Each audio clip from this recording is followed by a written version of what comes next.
Bonjour, c'est Cyril Shaker, bienvenue dans cette quatrième vidéo de la série sur la respiration. Dans cette vidéo, on va parler de la respiration Ujjayi ou Ujjayi. C'est une respiration qui est assez connue en yoga et qui a des vertus qui peuvent être différentes en fonction de comment on l'utilise. Donc on va parler de tout ça aujourd'hui.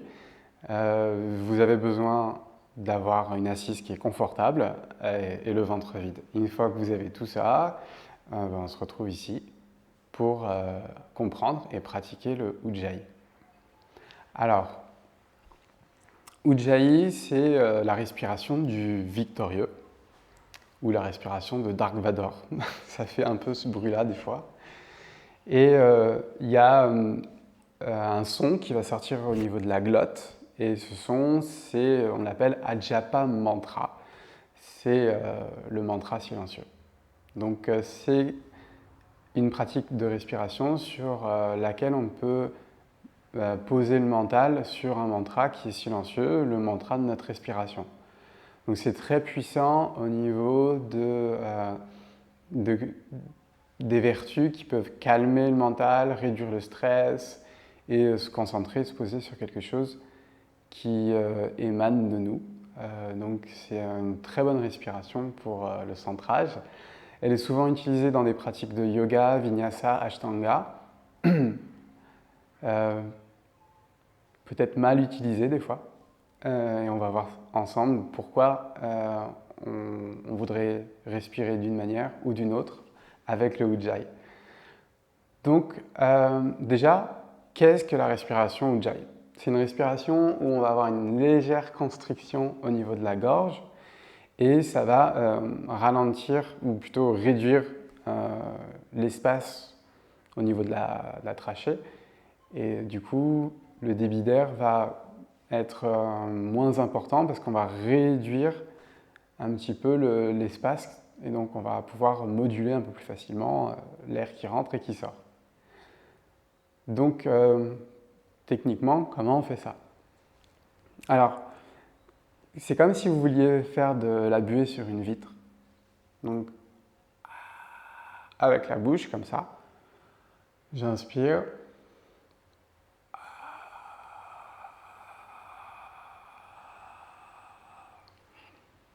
Sauf que ça se fait avec la bouche fermée. Donc, comme si vous vouliez continuer ici à faire de la buée sur la vitre.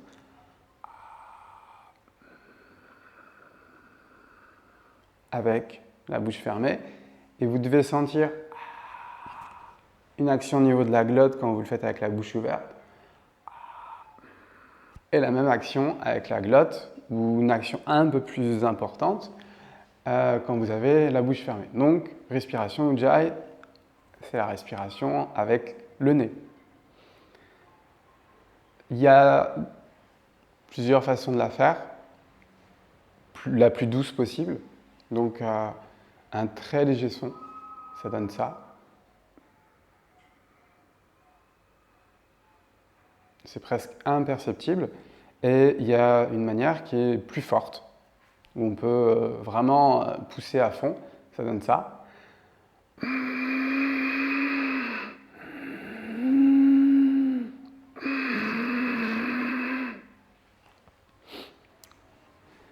Donc, quel est l'avantage de faire le Ujjayi fort? L'avantage de faire le Ujjayi fort, c'est que le son est plus fort. Et du coup, vous pouvez focaliser votre mental plus facilement sur la respiration.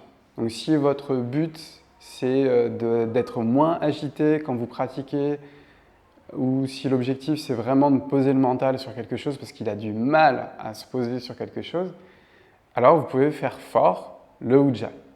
C'est au niveau des qualités, c'est du rajas quand il est effectué de manière forte. Ça renforce le diaphragme et ça stimule une énergie qui est donc dans le mouvement, dans quelque chose qui est qui va stimuler le système nerveux sympathique. Le désavantage, c'est qu'on respire et qu'on brasse beaucoup trop d'air et on brasse plus d'air que ce que l'on a besoin. Donc à terme, ça va réduire votre tolérance au CO2. Donc à savoir ça, Donc à savoir ça, ça nous permet de pratiquer cette respiration avec parcimonie. Donc probablement pas en vinyasa, probablement pas en ashtanga, avec un bruit aussi fort.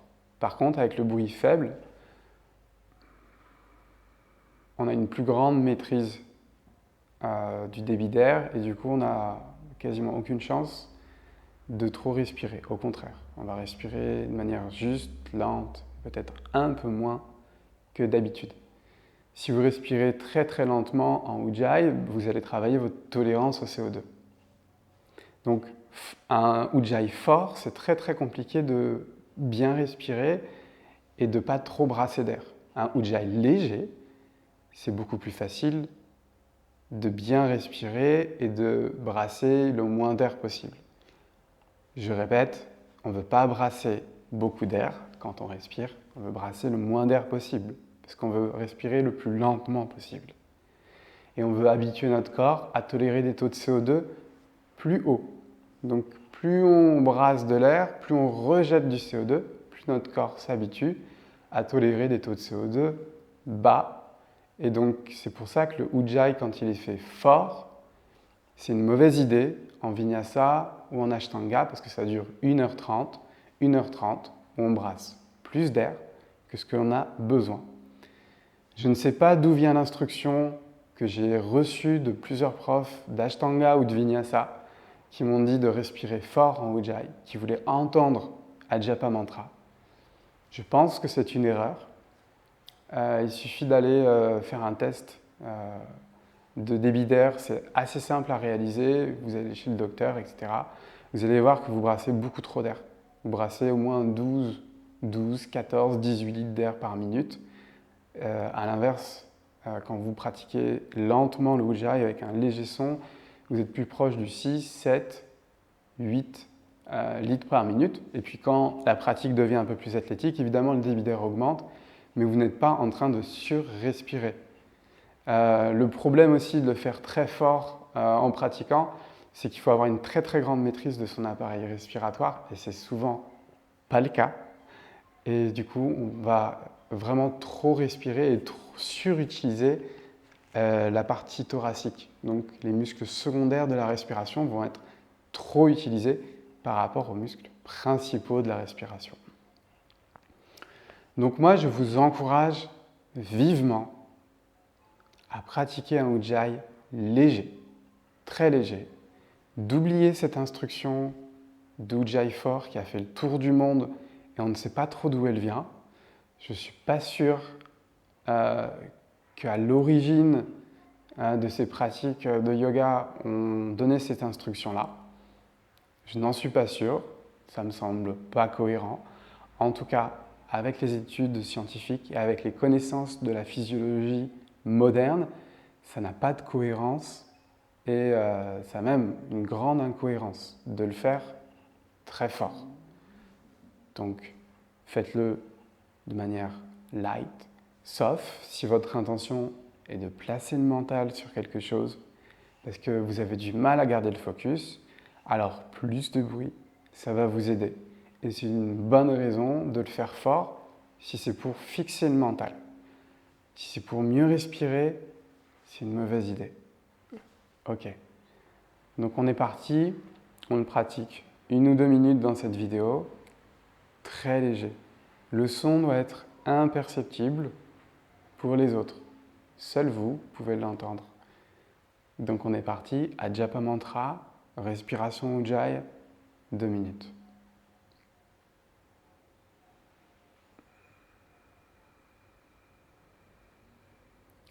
La langue est placée sur le palais supérieur. Un léger contact avec les 2 dents de devant, on appelle ça Nabho Mudra.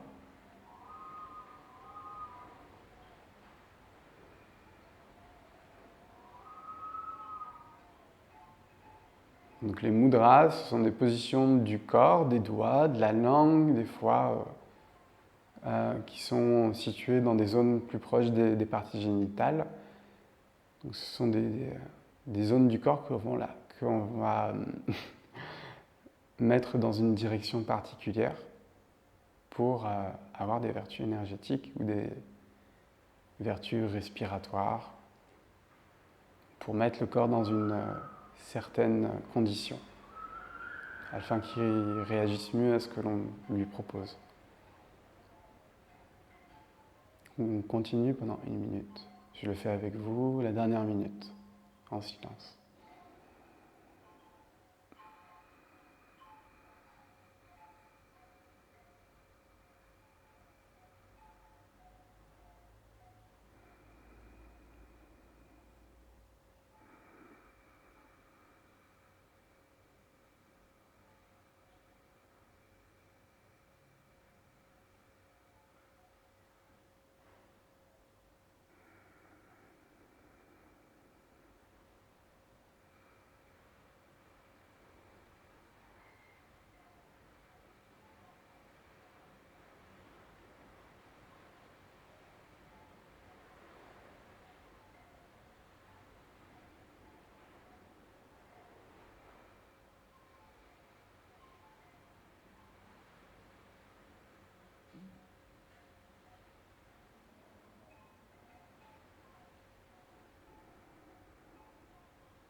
Puis lentement, ouvrez les yeux.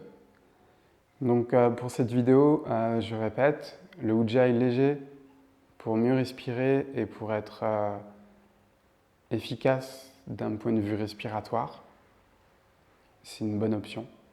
Le Ujjayi fort, si vous voulez fixer votre mental, que ça part dans tous les sens, c'est une bonne option. Le Ujjayi fort vous permettra de moins bien respirer. Le Ujjayi léger vous permettra de mieux respirer. C'est une instruction de respirer en Ujjayi fort que j'ai donnée à mes élèves au début et c'était une erreur. Donc si vous êtes professeur, que vous donnez ces instructions-là, peut-être remettez-vous en question, c'est pas grave, on peut changer d'avis.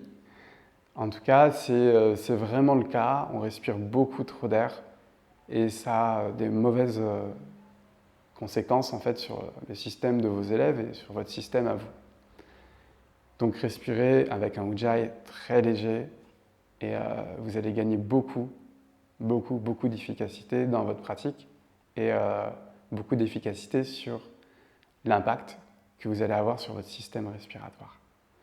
Je vous remercie de m'avoir écouté dans cette vidéo et j'espère vous revoir très vite sur un tapis de yoga. Namasté.